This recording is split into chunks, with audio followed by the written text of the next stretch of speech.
Bay Buccaneers from the 48-yard line. Second down, 13. Brady lobs one downfield. Caught ball by Gronkowski inside the 20 to the 15-10. Gronkowski to the 5 to the 4-yard line.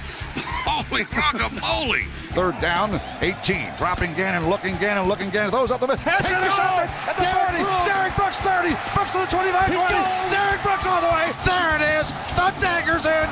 We're going to win the Super Bowl. Super Bowl, baby! This is the Big Nasty. Yeah, Big Nasty. Hall of Fame Tampa Bay Buccaneer fan, baby. This is Mike Allstott, Tampa Bay Buccaneers, and you're listening to the Cannon Fire Podcast. Cannon Fire Podcast, brother. You ain't listening, and you're missing out. Woo!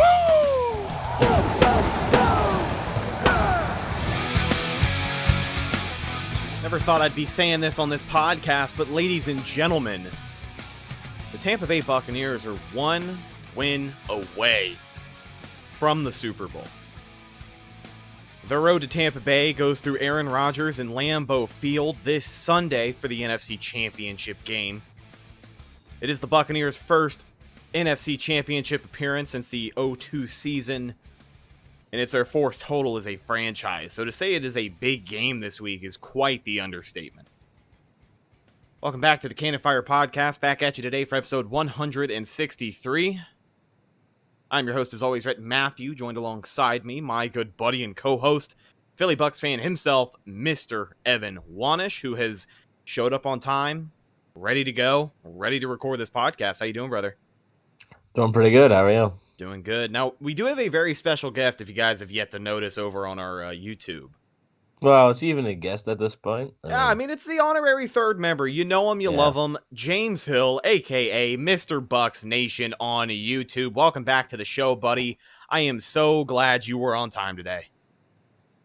It feels good to be on time. And got a Cannon Fire Podcast shirt that you can get. Brand, baby.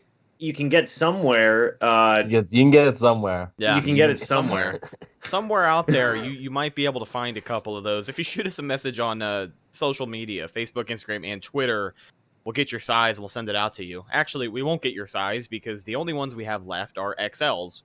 But I think we still have your choice of black or red. So if you guys want one, $25 a piece, and it comes with a bunch of stickers as well. It's the older logo, so it'll have to do until we can get those reprinted shirts that we have talked about, which might be happening over the course of the offseason. But alas, let's just kind of wait for that. Let's talk about the game. I mean, we're here for much bigger reasons, folks. As I had mentioned, the Tampa Bay Buccaneers are headed to the NFC Championship game. They're going to take on the Green Bay Packers, a team that they absolutely annihilated Week 6. 38-10, the final score of that game. A pick six from Aaron Rodgers and another interception.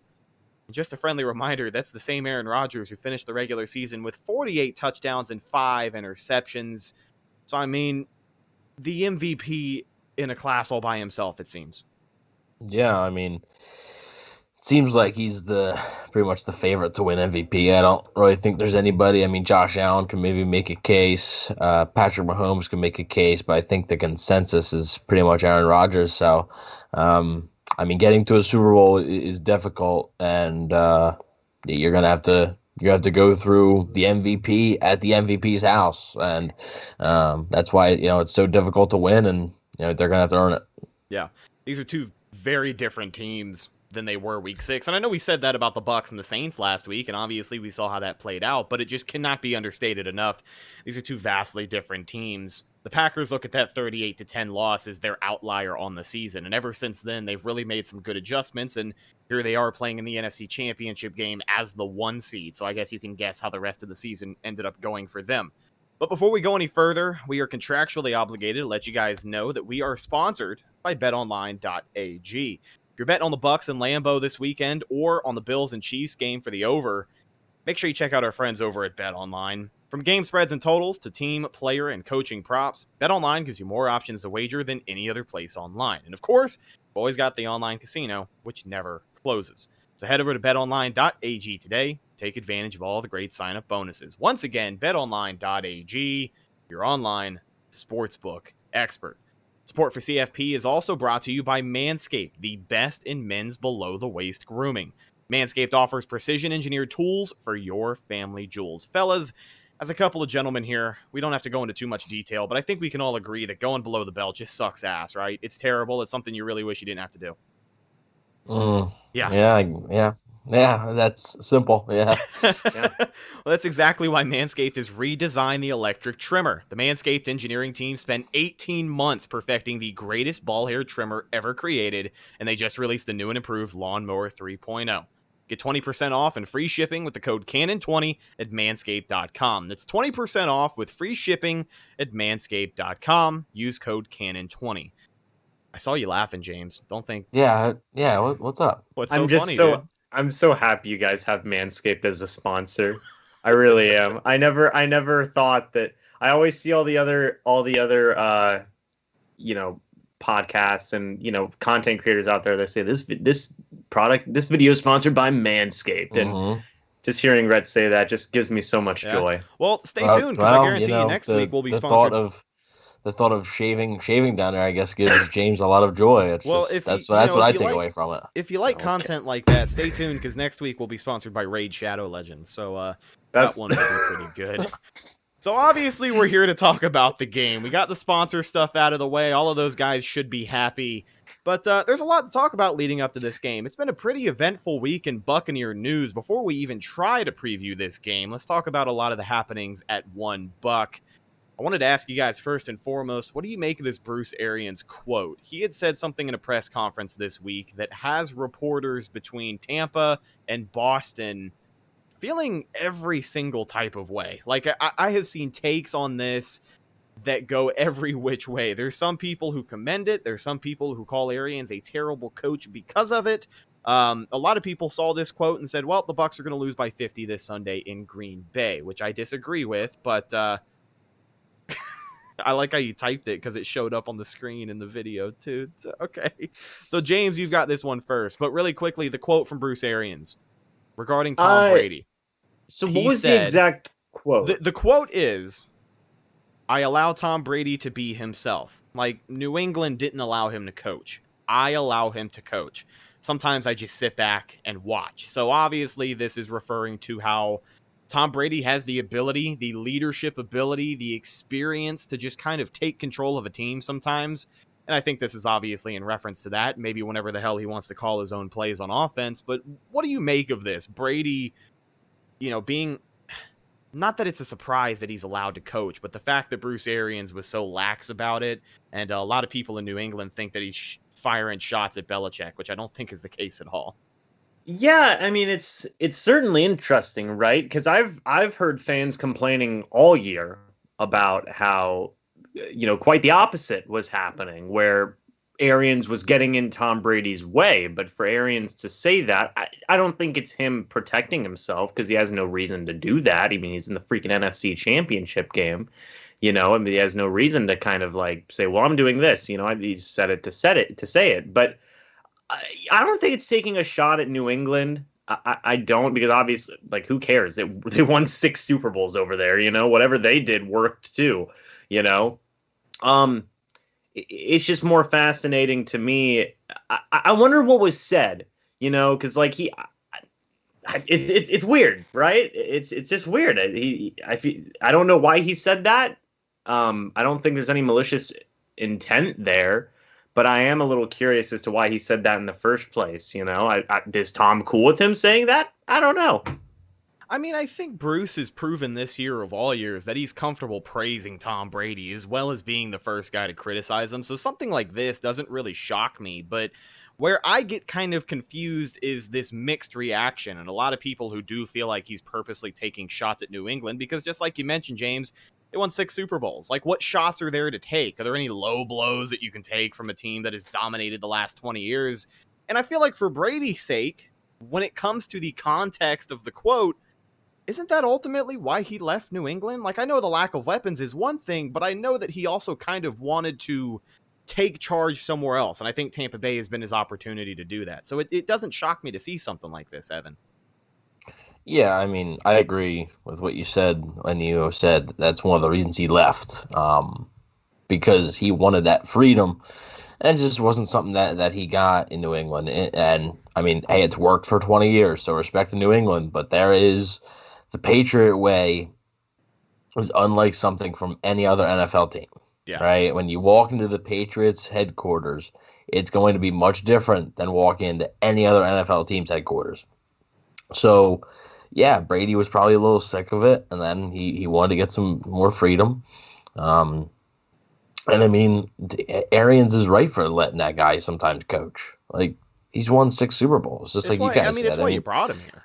Yeah, I mean, it's not like, and I remember even in training camp, a lot of people were saying it's like having another coach out there because he's seen it all. He knows it all. He knows the routes that he wants his receivers to run. He knows how he wants them to run it. He knows how he's going to throw it. So, I mean, he knows what he wants, and he knows when he sees it, what looks good, what doesn't look good, and what needs to be corrected. So, yeah, I don't think it was kind of a slow week. In the beginning of the week, and then they just looked for that quote and just went with it. So yeah. Now, regarding some other news for Tampa Bay, really big addition along that defensive line possibly could be suiting up on Sunday. The Bucs defensive line could be getting a huge boost, and I mean that literally, as Tampa Bay designated Vita Vea to return from the injured reserve. He practiced on Wednesday, he practiced today, and he could be activated for Sunday's game. Now, this is big enough in itself, but just another kind of note coming out of practice today. Not only was Vita Vea back practicing and the portion open to the media today, so was Jeremiah Ledbetter, a guy who missed last week's game, showed up on the injury report. So I have to believe if all these guys are healthy, you're not going to see them all dressed. But hypothetically, the Bucs could be looking at a fully healthy interior defensive line rotation of Ndamukong Suh, Will Golston, Rakeem Nunez-Roches, Vita Vea, Steve McClendon, and Jeremiah Ledbetter. I don't know if they'll dress all those guys if they're all ready to go, but the fact that you have that rotation and then Vita Vea back in the mix is just, that's huge. Like, that's the best possible news we could have got this week. yeah, so it was a big surprise, right? I mean, that's Bruce Arians was asked about that in like early December, and he was asked is there any way that Vita Vea or OJ Howard could come back if you guys made a playoff run? And Arians didn't even say, well, we'll see. Arians said no. Arians flat out just said no, like that's not going to happen. So now, yeah, I mean, news comes out, Rick Stroud breaks it that, yeah, they're activating Vita Vea off of injured reserve. Now, it is important to note he is not on the active roster yet. So the Bucs now have 21 days from when they activated him off injured reserve to activate him. If they do not activate him within those 21 days, he can't come back. So he still has to be activated.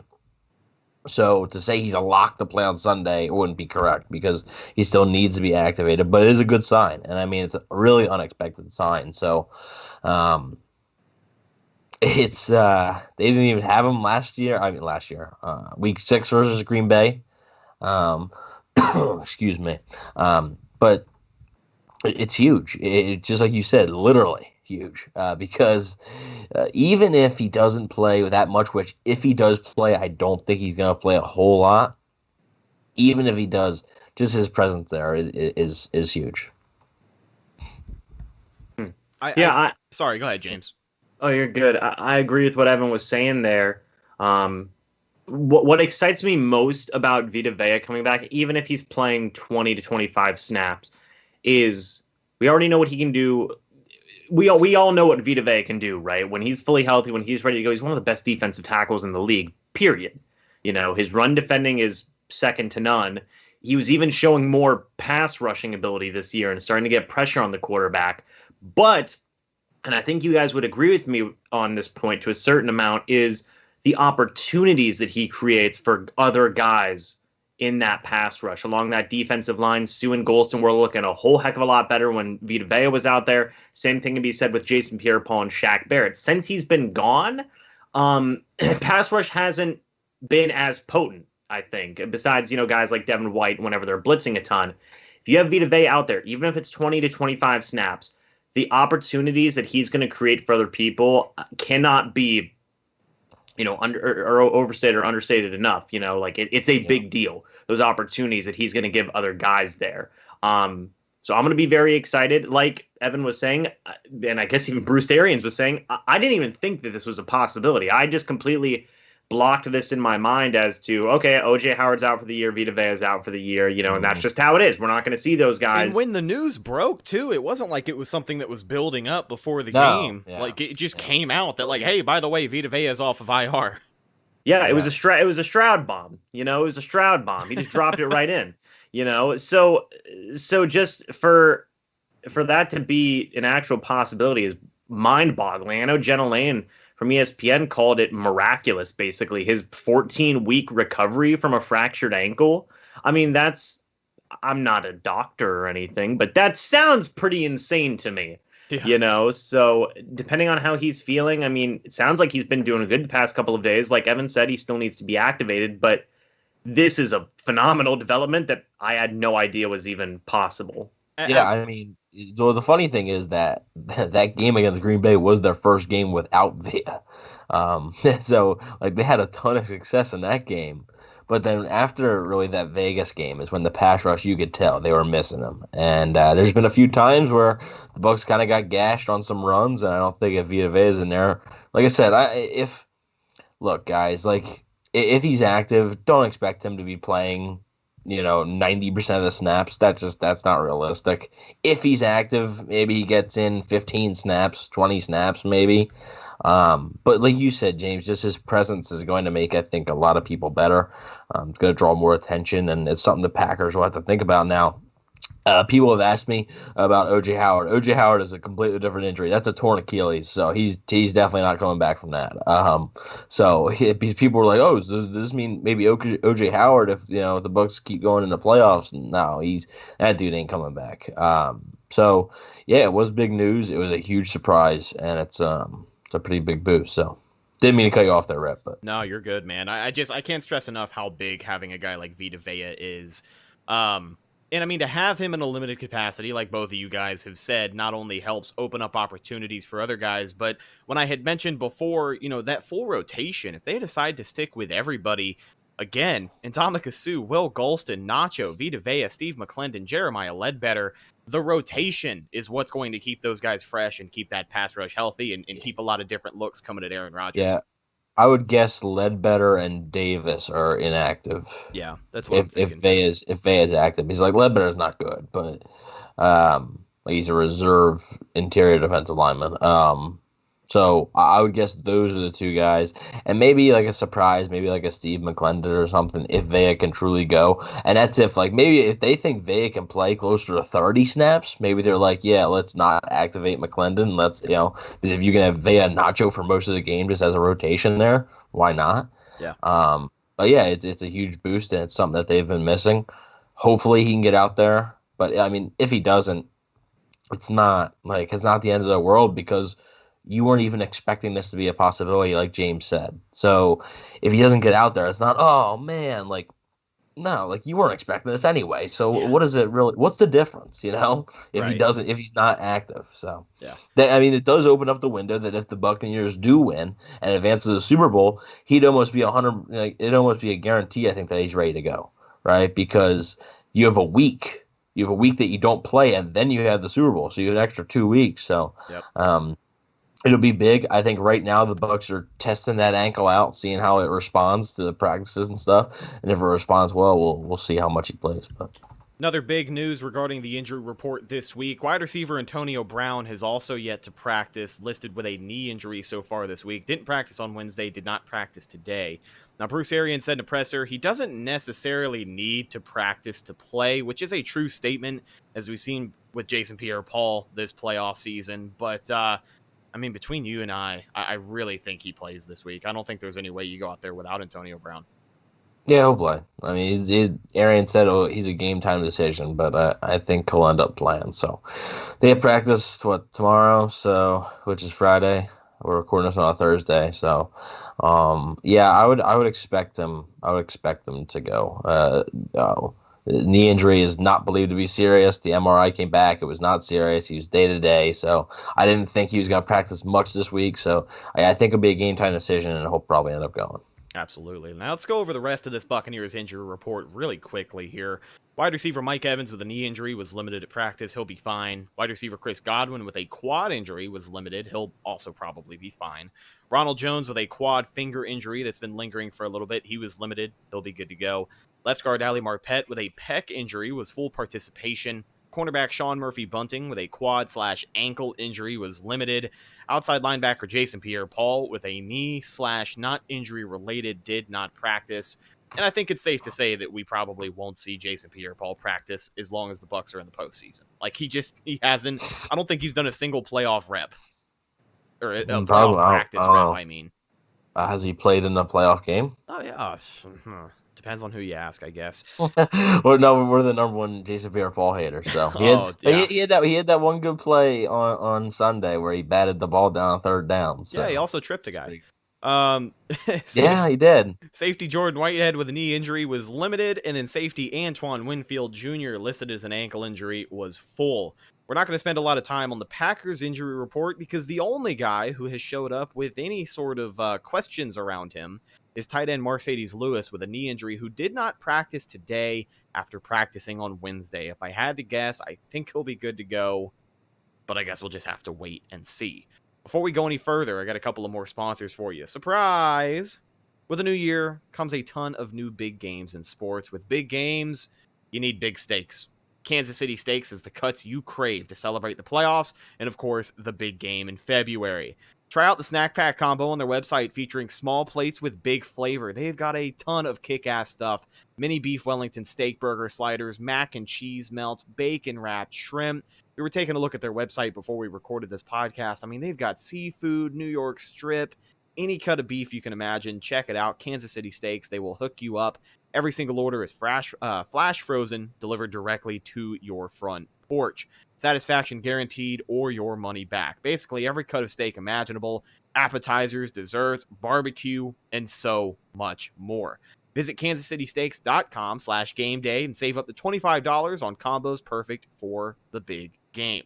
Plus, get free shipping with code BELIEVE, BLEAV, at checkout. Again, go to kansascitysteaks.com/gameday. Use the code BELIEVE, BLEAV, at checkout for free shipping. Kansas City Steaks. Big games, big taste. Support for CFP is also brought to you by our good friends over at MyBookie. Too much of anything is bad, but too much sports is barely enough. With that in mind, say hello to January 2021. From the expanded NFL playoffs that we've seen play out, the return of the NBA, the NHL, it is one of the best months in recent memory to be a sports fan. If you want to add some excitement to the games you love, then it's the perfect time to check out MyBookie.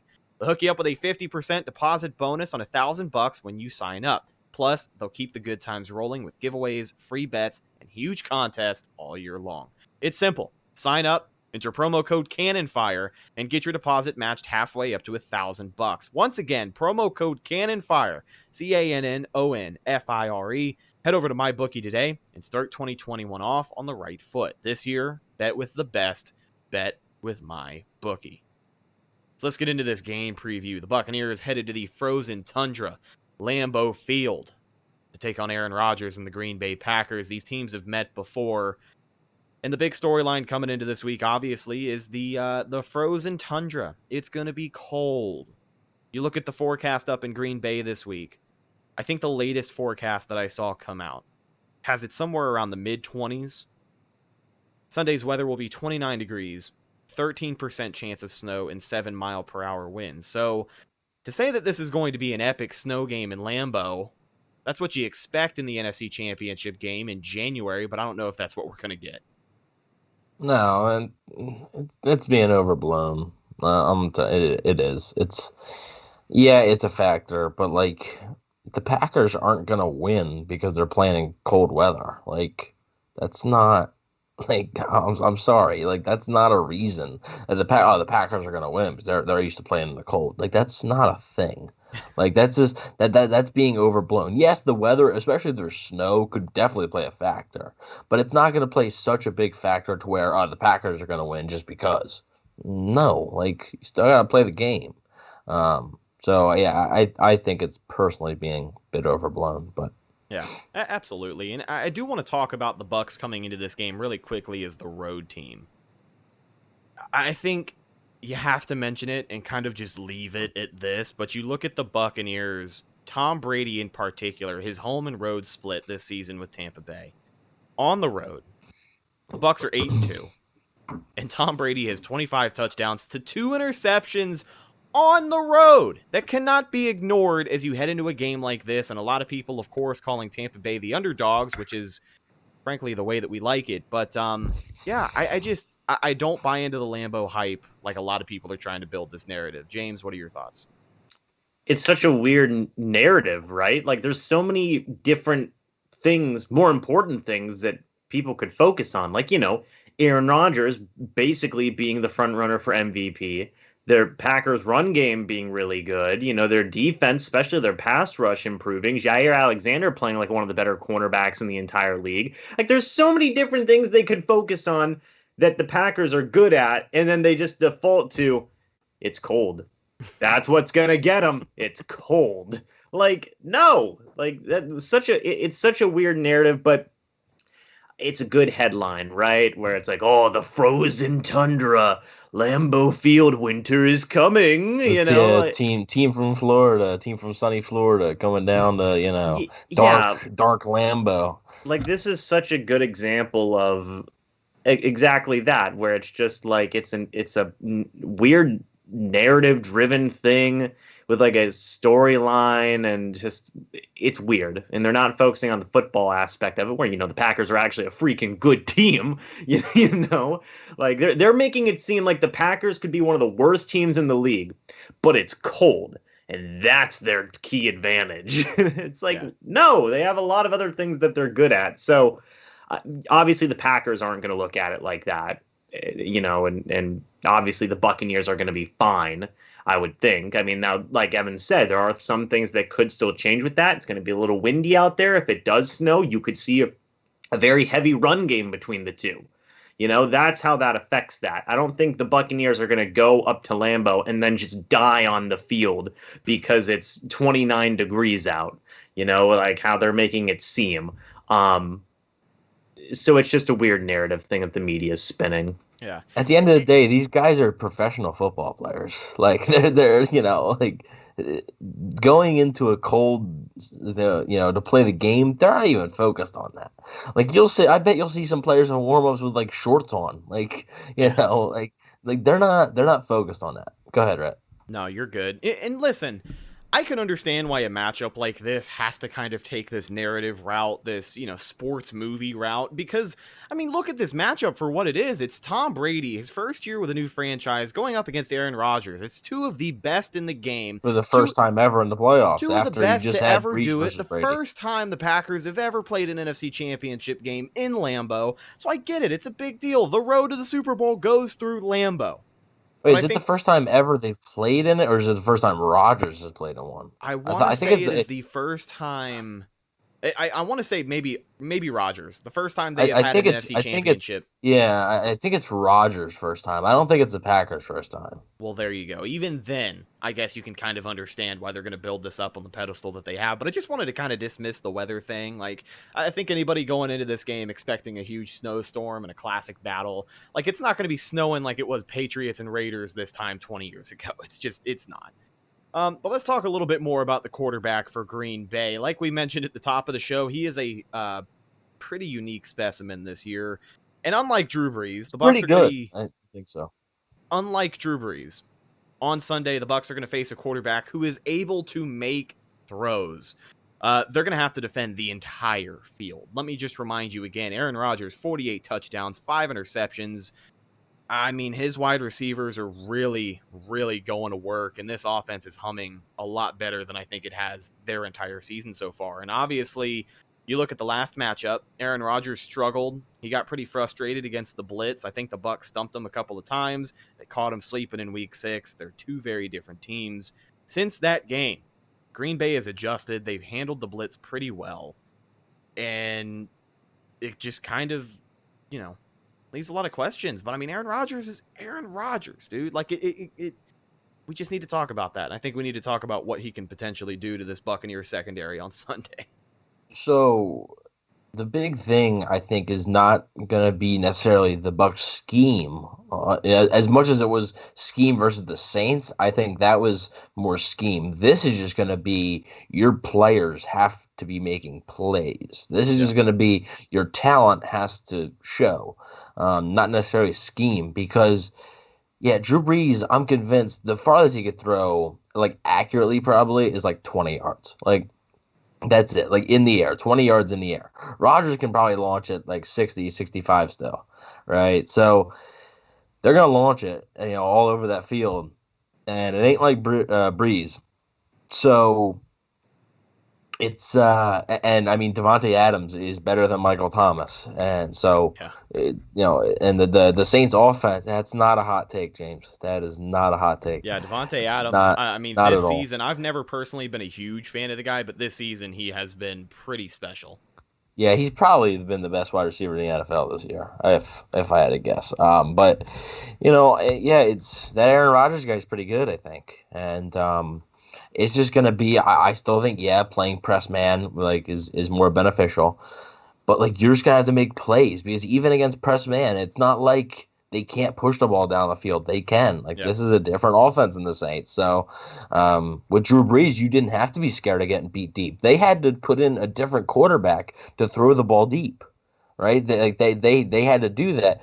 Packers don't have any trouble with that. Rodgers can sling that thing. So, it's going to be definitely interesting to see. Just I think it's not much about the scheme that the Bucs are playing. It still has to be. I still think we can all agree. Just like I said, press man, send your blitzers every now and then. Try to confuse Rodgers, which I don't know. You're gonna have to come up with something different because I don't know if he's gonna get confused on the same blitz packages 2 times, in a season. I think having Vita Vea back is really gonna help out if you're trying to give him some looks if he hasn't seen. If he plays, that's definitely something. I'm not sure. We'll see if Vea does play. I don't know. Maybe they're just gonna put him in on 1st and 2nd down and just see how that works. So, but I mean, it's gonna be big for the Bucs. Just your players have to play. Jason Pierre-Paul, Shaq Barrett, Ndamukong Suh, Lavonte David. Devin White was a rock star against the Saints. He's got to be another rock star again. Carlton Davis, Sean Murphy-Bunting, you had to pick. Jamel Dean, your safety. I mean, everybody on the defense is just going to have to play good. They're going to have to rise to the occasion and just be better. Do I expect them? The Packers are getting over 10 points. I can guarantee you that. Okay, the Bucs are not holding the Packers to 10 points again. If this game was in Tampa, maybe you could say, maybe, but it's a completely different stage now. The game means more, and the Packers offense was humming when they came to Tampa that first time. They were undefeated, right? And Rodgers hadn't thrown a pick, and people were saying, "How you gonna stop him?" But man, right now, I mean, they made that Rams defense is really good, like very good, and they made it look fairly easy. So it's going to be up to the Bucs defenders, I think, just making plays. Now, a matchup that I was looking at regarding the Buccaneers defense, we brought it up a little bit, wanted to ask you guys a little bit more in depth, but Devonte Adams, as we have seen, one of the best wide receivers in the NFL this year, he makes his money on the line of scrimmage. He is one of the best. First couple of steps, shaking his guy and getting the advantage, getting open in space. He does that better than most wide receivers in the NFL. Carlton Davis is a guy who makes his money being physical at the line of scrimmage. He's a big man corner. He's going to put his hands on you. He's going to try his best to jam you up. Do you guys trust number 24 to try and slow down Devonte Adams this week? I trust him, but it's still going to be difficult. James, go ahead. Yeah, I mean, I agree. Like Evan was saying a little bit ago, Dante Adams, he's probably the best wide receiver in the NFL this season. If not, maybe like top 2 if you want to put up like, I don't know, DeAndre Hopkins up there or whoever else. I mean, Adams is insane. Doesn't Adams have like 18 receiving touchdowns or something this year? I think he does. He does. I mean, he's phenomenal. I mean, I've liked Devonte Adams for a few years now. I always think that he's been a pretty decent wide receiver. Like you said, not really a hot take that he's better than Michael Thomas, but hey, maybe we'll get some Saints fans in the comments. But I do want to say this is I love what Carlton Davis has done this season. I loved what he did last year too. I mean, he's stringing together some good years here. He's still my #1 corner, but even as much as I love Carlton Davis and as much as I think he can hold his own against a guy like Devonte Adams, because quite frankly, wide receivers like Devonte Adams, that's Carlton Davis's best bet to, stick with guys like that. Physical versus physical, Carlton Davis has a pretty decent chance, But I would still probably double team Devonte Adams much of this game, hands down. I think that has got to be considered. But I do like Carlton Davis. This is one of the matchups I'm probably most excited for in this game. I was excited for it back in week 6, and I'm excited for it now because we all know how good Devonte Adams is. He's phenomenal, but I still think people are still starting to come around to Carlton Davis and starting to see really how well he's been playing the past year or two. And this is going to be one hell of a matchup. Absolutely. Now, we've talked a lot about Davonte Adams, but he is not the only weapon on that offense for Aaron Rodgers. You look at the other wide receiver, Allen Lazard, a guy who has really stepped it up second half of the season. They got that big tight end, Robert Tonyan, who is a fantasy godsend second half of the season as well. Even Mercedes Lewis is a playmaker. So there are a lot of guys. And you add all of that onto a run game led by Aaron Jones that is just consistently been pretty damn good. It's a complete package on offense for Green Bay. Yeah, it's tough to stop. It's really pick your poison. Do you want to stop the run? Okay, and then there's always a chance that Rodgers could pull something out of a hat and pull a fast one on you, and he can just throw it to Adams. Their chemistry right now is second to none, him and Adams. So, or do you want to stop the pass? In that case, Aaron Jones can be in the run game and in the pass game. He's a pretty good pass catcher. So, I'm sure Todd Bowles right now hasn't gotten much sleep this week because he's probably been up at night thinking of just how are they going to be able to stop it. And, a lot of it is like I said, I'm going to keep going back to it. A lot of it is your star players playing like stars, your highest paid players playing like your highest paid players. Yeah. Yeah, I agree with that. Evan made a good point of talking about that Rams defense. We're very familiar with that Rams defense. We played them earlier on this year. And they did have an injured Aaron Donald, but still they have talent all over that place. Right, exactly. And they did play this Rams defense earlier on this year. I believe it was week 10? I think it was around there. I think it was the toughest defense they played all year too. So the Bucks? Yeah. Week 11 on Monday Night Football. And that's an insanely tough defense. And for Aaron Rodgers and the Packers to go out there, like Evan said, just kind of make it look easy. Like you said, Aaron Donald was in and out of that game, but still, this offense is no joke. It's going to be interesting to see specifically Aaron Jones, Jamal Williams, A.J. Dillon. That kind of three-headed trio at running back versus the Bucs run defense.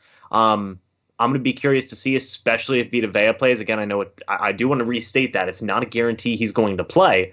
And we're not assuming that he's going to be playing right now, but still, regardless, I think the Bucs run defense has still been pretty darn good even without Vita Vea. So that's going to be one heck of a matchup there. Like Evan said, 2 years in a row. Right. And like Evan said earlier, Todd Bowles has got to get creative with his blitzing and all these other different things that he's going to have to do. There's going to be a lot. I don't think it's crazy to say this is probably the most complete offense in the NFL. Is that safe to say? I think you're right. Yeah, I think it's the complete package. As far as quarterback, the only thing is they don't have a true wide receiver too, right? And their tight ends are right.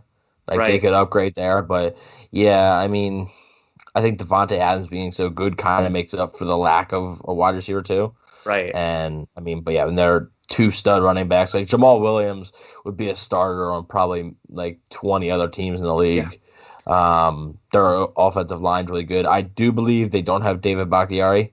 That's what I was going to say. That is the one thing that I could see is kind of like the Achilles heel of this Packers offense is they have got to exploit the fact that David Bakhtiari is not playing in this game. Whoever they want to line up against that backup left tackle, I'm not sure who the backup left tackle for the Green Bay Packers is, but I'm sure he's probably been playing okay.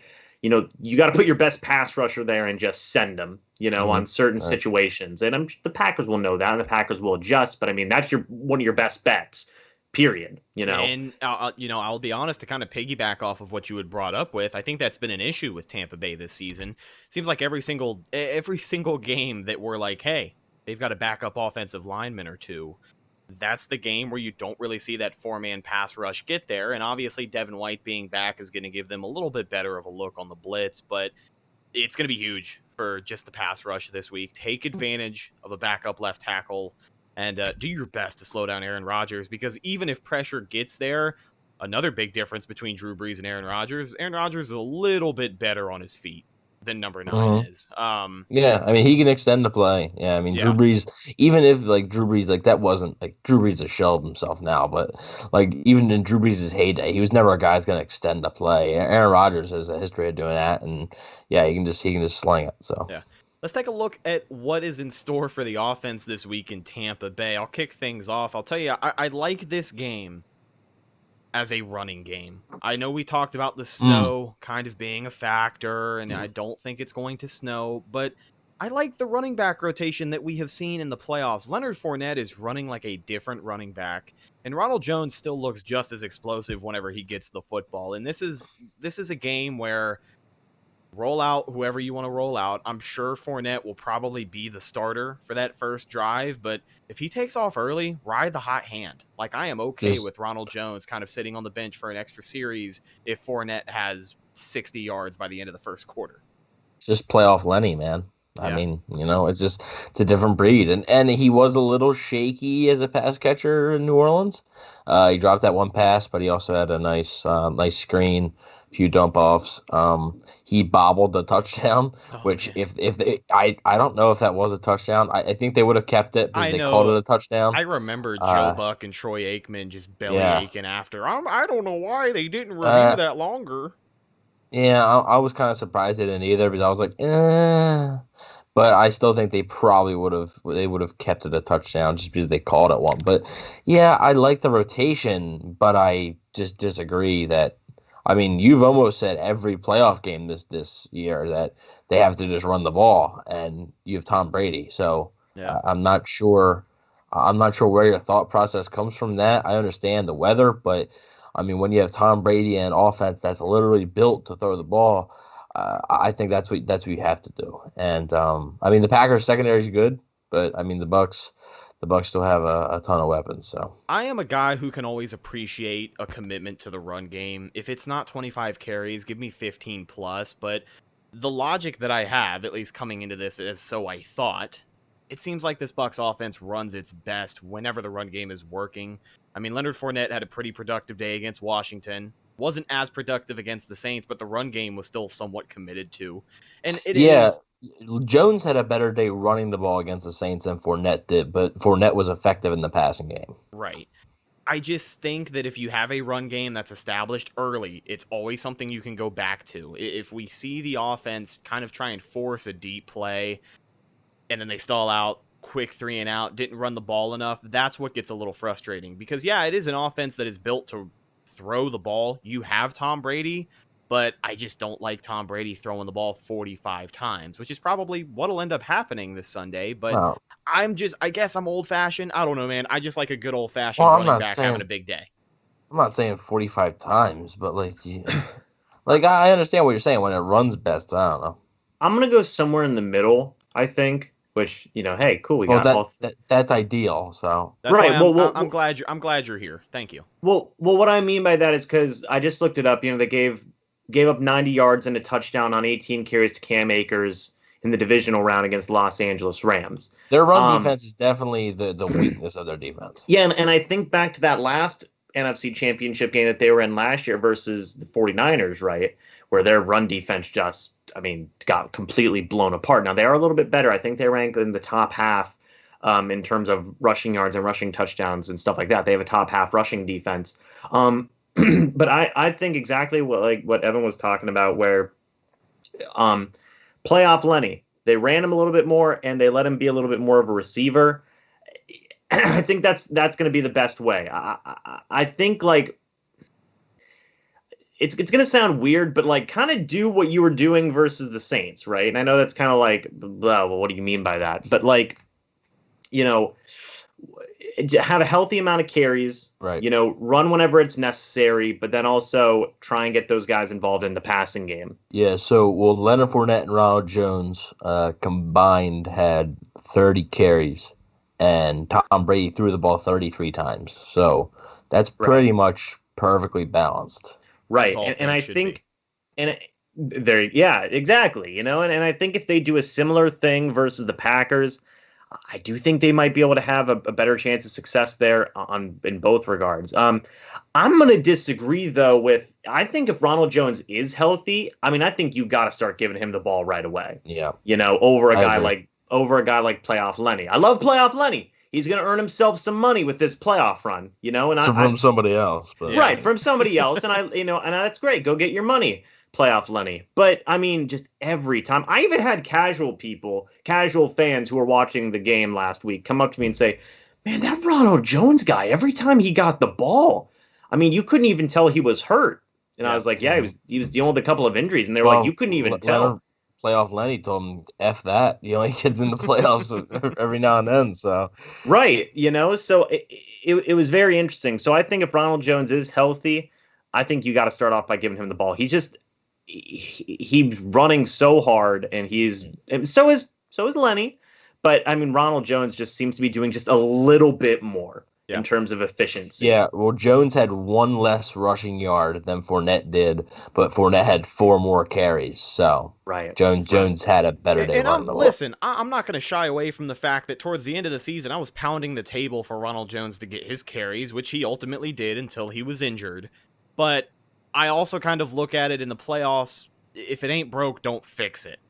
I am all for Ronald Jones getting his chance to get those carries, and I think he is the more explosive back. And I think when you're looking at the future of the team, Ronald Jones is going to be here a hell of a lot longer than Leonard Fournette is. But that's just kind of the way I see it. But I will finish with this before we talk about some of the other things in the offense.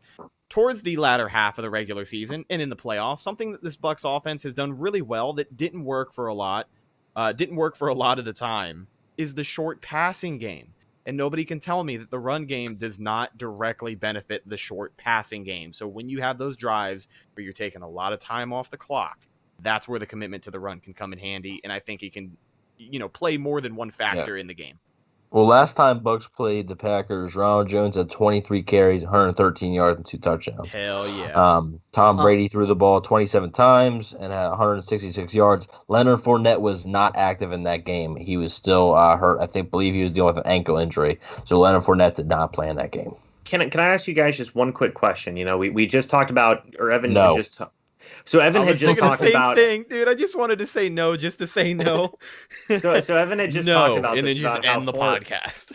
so Evan had talked about in the divisional round about how Fournette. He only had one drop, but there was a couple of times where he was bobbling the ball, with the touchdown, things like that. Yeah. And I don't know why this hasn't happened yet, and I want your guys' thoughts on this. But Lashawn McCoy, do you guys feel like maybe he'd have a little bit more sure hands, in terms of getting him involved in the passing game? What are your guys' thoughts on that? Well, was he active? I think he was. Yeah, I think Keyshawn Vaughn was inactive. I think. Yeah. I think the Bucs like McCoy's ability to catch the ball. I just think they don't like what he does after it. I think it's too much like Charles Sims for them. Yeah. To where he just doesn't attack. He wants to dance around a little bit. And Leonard Fournette does that a little bit, but he gets to the point where he needs to quicker than McCoy does, and with his more determination. So I think it's not a matter of catching the ball. It's a matter of what you do after you do catch the ball. And Fournette's also got a little bit better of an ability to kind of, make contact where he needs to be and then continue the play.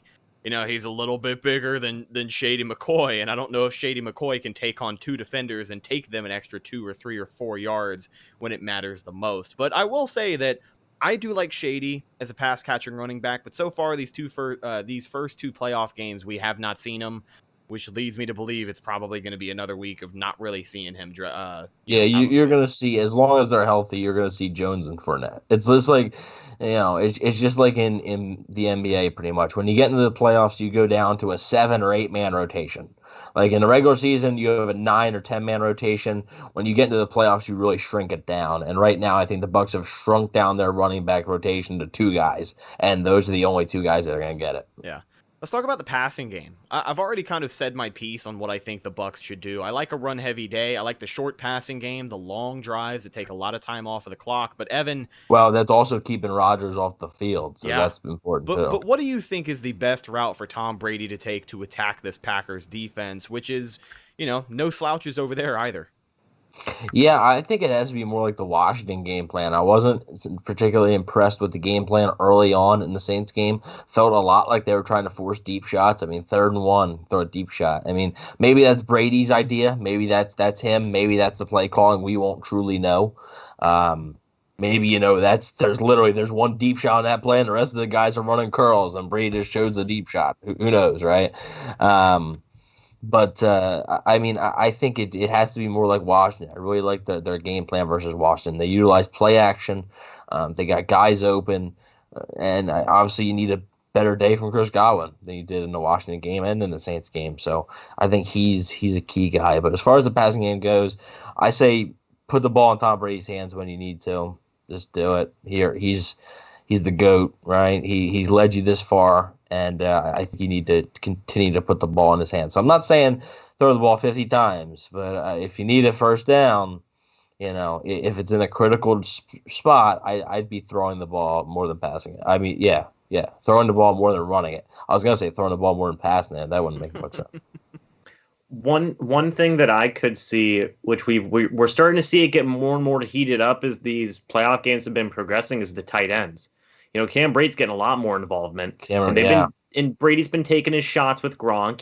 He missed him a couple of times in that Saints game, Gronk should have had a touchdown. I'm sorry, you got to get there in the corner of the end zone. You got it. That's not on. The ball's a little bit out there, but you gotta make that play. Exactly. But the point is that, they're starting to heat up in terms of the targets to those two guys specifically. And I do know that the Packers do have a very solid pass defense. Again, I think they have a top 10 pass defense in the league right now. Jair Alexander, like I said, he's phenomenal. But this could be a game where you see Cam Brate and Rob Gronkowski get a lot of action there in the middle of the field with guys like Chris Godwin, Mike Evans, taking up a lot of coverage, and then also Antonio Brown dealing with injuries as well. Could be a game where we see a lot of Cam Brate and Chris Godwin, or Cam Brate and Rob Gronkowski. Who knows? Which you saw the first Packers game was Gronkowski's first touchdown catch, and he had 5 receptions for 78 yards. So it was Gronkowski's biggest day as a Buccaneer came against the Packers. Well, his first big day as a Buccaneer, but he's had bigger days. But Every single week here on the Game Preview Show, we do something called the Weekly Checklist to close things out. And basically what it is a list of 3 things that I put together. And if the Bucs do these 3 things, they should come out victorious this Sunday in advance to the Super Bowl. Holy shit, I can't believe I just said that. Here we go. First of 3 things on the Weekly Checklist. A lot of these things we already talked about, but just as a refresher, we'll go over them one more time. And of course, if you guys at any time have anything else you want to add to the list, definitely just let me know. Number 1, play physical and jam your receivers at the line of scrimmage. The line of scrimmage is huge in this game. Whoever wins the battle of the line of scrimmage is probably going to get the advantage. Not only along that pass rush, we talked about the addition of Vita Vea. He is what wins the Bucs pass rush. A lot of those, pushes at the line of scrimmage. We've talked about that before. But play physical, a lot of press man, and I guess just be physical. That's how you're going to handle this offense of Green Bay. That's how you're going to attempt to slow them down. Number 2, ride the hot hand at running back. That's more so for myself. I don't know who else feels that way, but I think whoever is the more explosive back out of the gate is who you need to ultimately roll with. If Fournette gets your first carries and he has a good first quarter, leave him in there. If Ronald Jones has more carries or more yards over his first 5 carries than Fournette does, then leave Ronald Jones in there. It is his time to carry the rock. But whoever is running well at the running back position, I think you should just leave them in the game, let them eat, because I think it ultimately leads to a really big day on the ground if either one of those 2 guys are going to be humming early on. Number 3, protect the ball. We didn't talk about it a lot, but whoever loses the turnover battle is more than likely going to lose this game, because these are not a pair of offenses that turn the ball over very much. So if you do, and you come up with an interception, you better make damn sure you take advantage and come away with 7 points, because you're not going to get another chance like that against Aaron Rodgers in this offense. Yeah, and the same thing for the Packers with Tom Brady. I mean, in that Week 6 matchup, Brady had 0 interceptions and Rodgers had 2. And you could say that was. I know that the Bucs won by 28 points, but you could say that was basically the difference. It was the Kickstarter for sure.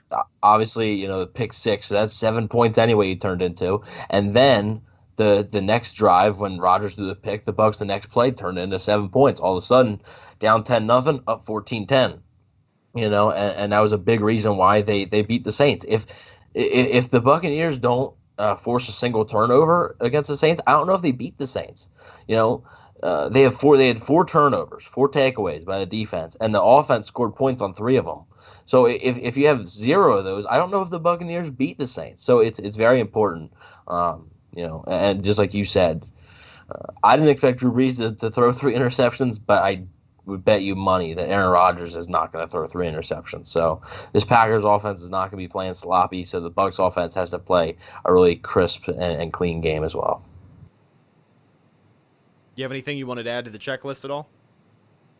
I don't know. I was going to say make your kicks if it was snowing. Just because like footing and stuff like that. Is forecasted to be a little bit windy, but I think we can trust our guy Suck Up with some wind by now. Yeah, so I'll trust him there. You gotta get pressure. Yeah, I say it every time because I'm a big pressure guy, but you gotta hit Rodgers. If you let him stand back there, it's gonna be a long day. It's gonna be a very. Go ahead. I was going to say attack that backup left tackle. Yeah, I don't know who he is, but he's been doing solid because he hasn't derailed their offense. And, a bad left tackle could do that for you. But he's got to hit him. If you let him back there, he's going to find a guy, and it's not going to be a pretty day for you. So in the first matchup, they were able to hit him, and that was a big key. You got to come and you got to hit him. That's a huge key. And also on the other end, you got to protect Tom Brady. So protection on offense and disruption on defense. There you go. James, you have anything else you wanted to add to the checklist before we do our final score predictions? Not really. Just play clean. You got to play close to perfect, right? You really do. At this time of year, you have 2 games here where you got to play perfect. Yeah, and I talked about this before the Saints game as well. And they did do it a little bit, drive killing penalties, drive extending penalties.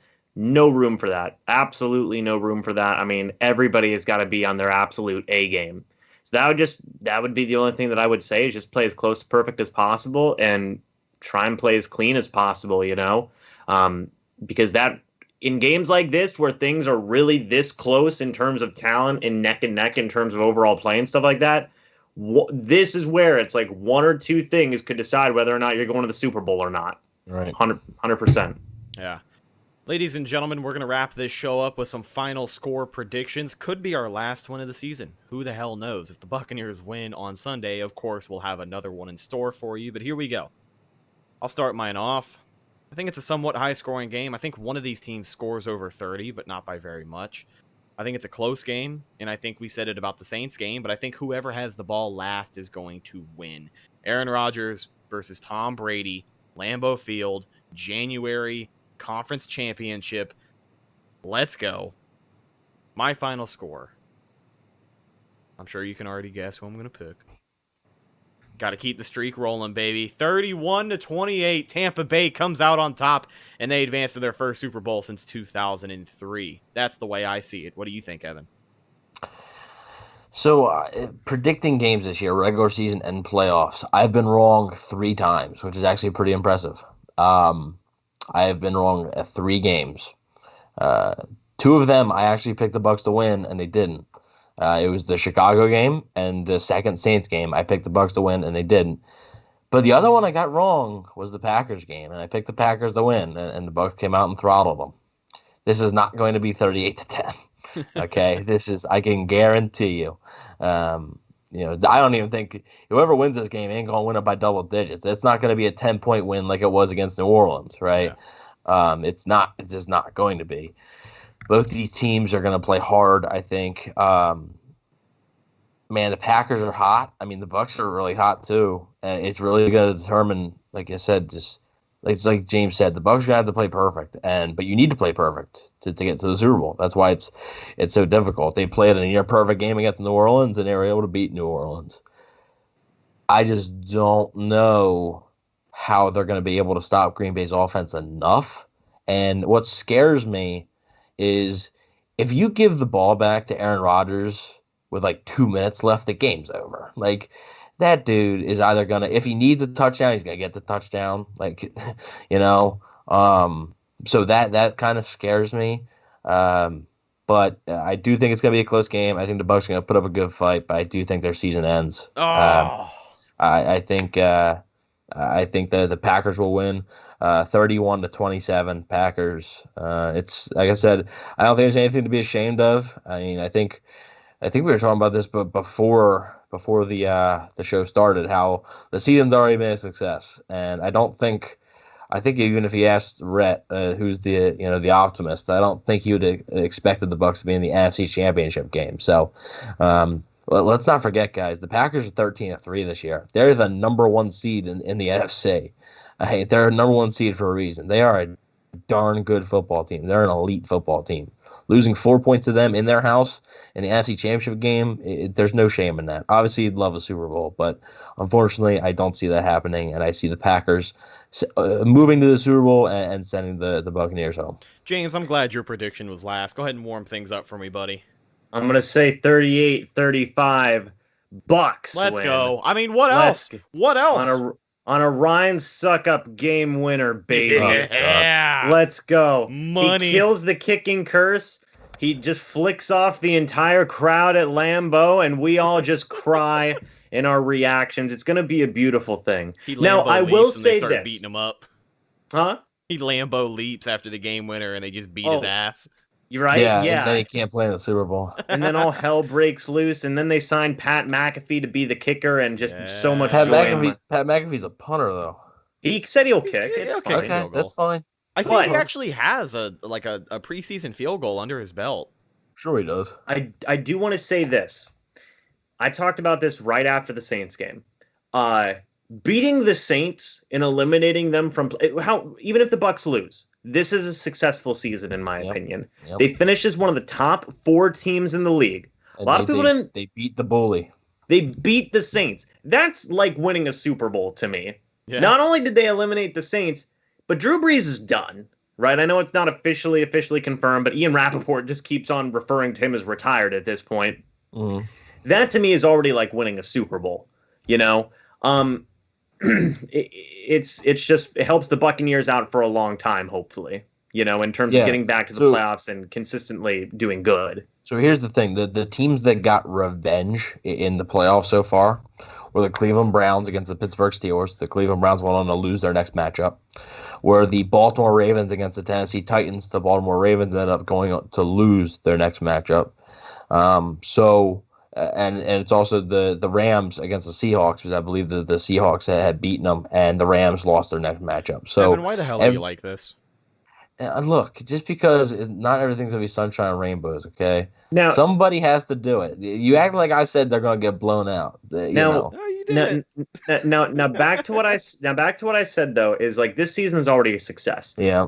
Obviously they're going to be all in next year as well, but jeez, we beat the Saints. I mean, this is a successful. They haven't made the playoffs since 2007, and they just went 11-5 and won 2 playoff games. Like, right, and I totally understand that mindset of, well, they have Brady. They should be going to the Super Bowl, and I totally get that. Obviously that's what this team is built here to do. Every team wants to go to the Super Bowl, but I mean, this season, it's difficult. What a run, right? Yeah. What a freaking run this year has been. This year still doesn't feel real to me.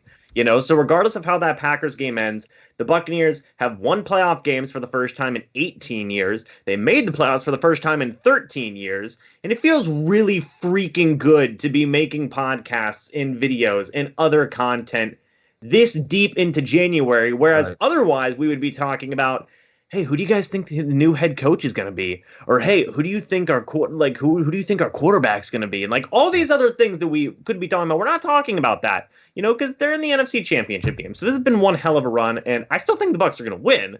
But regardless of how this run ends, like this has already been a successful for the season. record, for people out there that are like mad at me, I hope I'm wrong. Like I'm not sitting here rooting against the Bucs. I'm not sitting here, oh yeah, Aaron Rodgers, baby. Like he's a Saints fan in disguise. Like I always has been. I'm more likely to be an Eagles fan in disguise than a Saints fan. I freaking hate that team.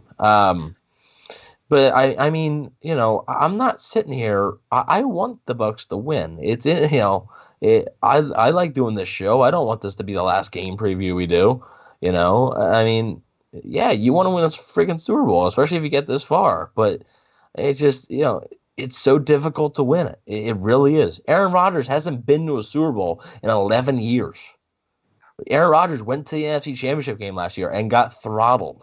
Like, it's difficult to win. Russell Wilson hasn't been there since 2015. Drew Brees hasn't been there since 2008?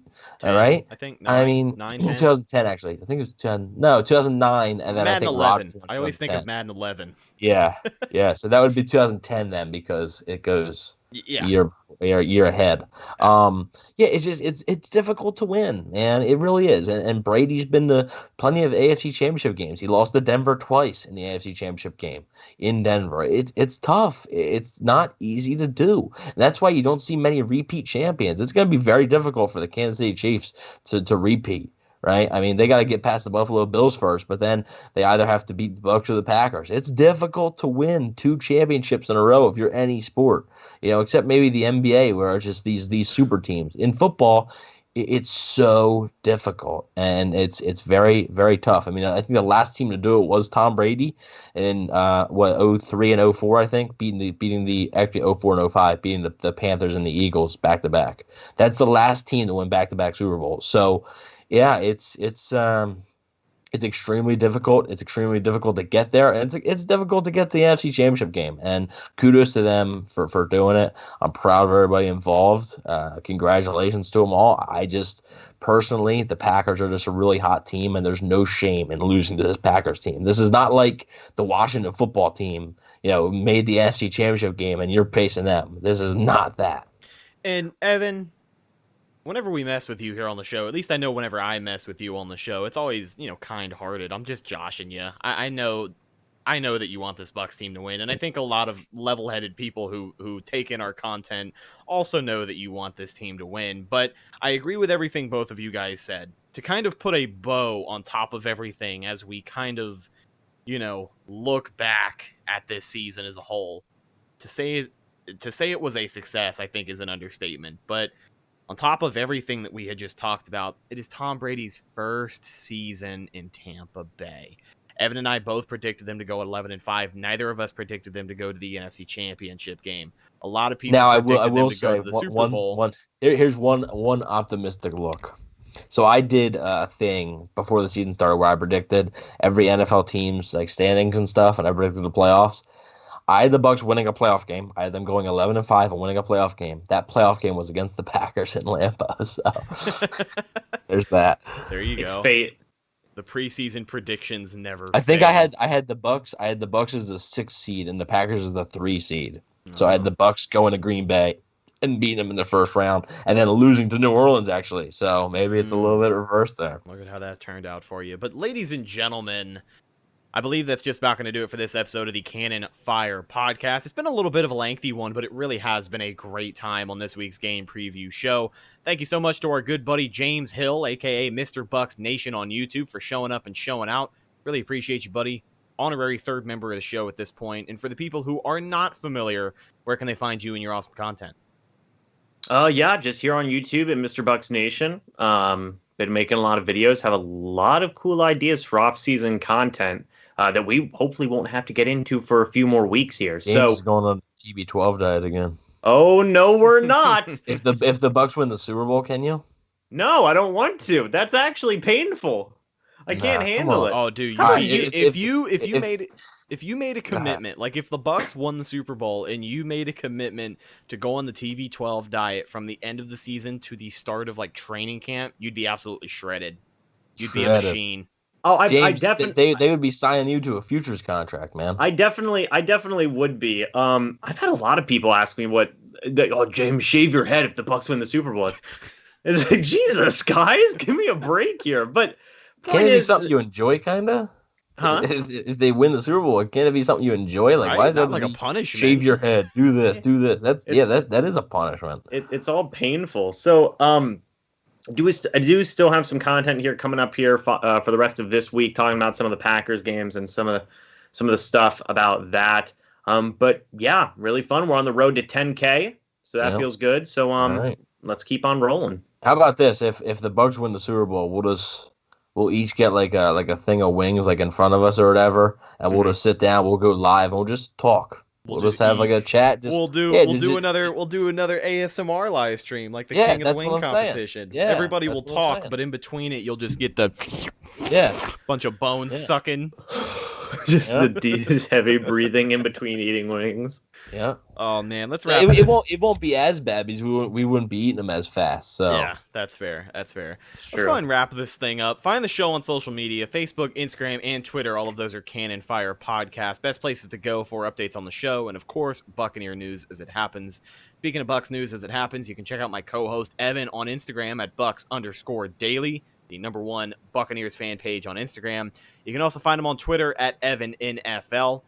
You can also find myself, Instagram and Twitter, at Redicus, RHETTAKUS. If you follow me, I will follow you back. The next time we talk to you guys, the Bucs could either be headed to the Super Bowl or headed home. Headed to the Super Bowl, which is home, or headed home, which either way they're going home. Yeah, either way they're going to Tampa. That's a terrible way to put it, but I guess it's true. Though? Like they're 1 win away from making history because no team has ever even been in the Super Bowl that they've played in their home stadium. Yeah, 1 game away. Obviously, not even won or lost. Like they've never even been in it. Like the home team, like the team that's hosting the thing, has never even been in the game. So. The last closest team was Minnesota last year. Yeah, 2 years ago. 2 years ago. It was the year. No, 3 years ago. It was the year that the Eagles won, so it was 3 years ago. Mm-hmm. Minnesota went to the NFC Championship game, and they went to Philly and lost. Yeah. Mm-hmm. They got routed that game, too, if I remember. Yeah, history is not good. after Minnesota had beaten the Saints. Oh, Jesus Christ. All right, let's go ahead and wrap this thing up. Thank you guys for tuning in. We will catch you guys on Monday for our post-game show. Or, you know what? Damn it. If they win on Sunday, we'll probably go live after the game. I guess you'll just have to stick around and wait and see. I'm your host, Rhett Matthew, signing off from my co-host, Evan Wanish, and our special guest, James Hill. Thank you guys for tuning into our show. We'll catch you next time. Until then, go Bucs.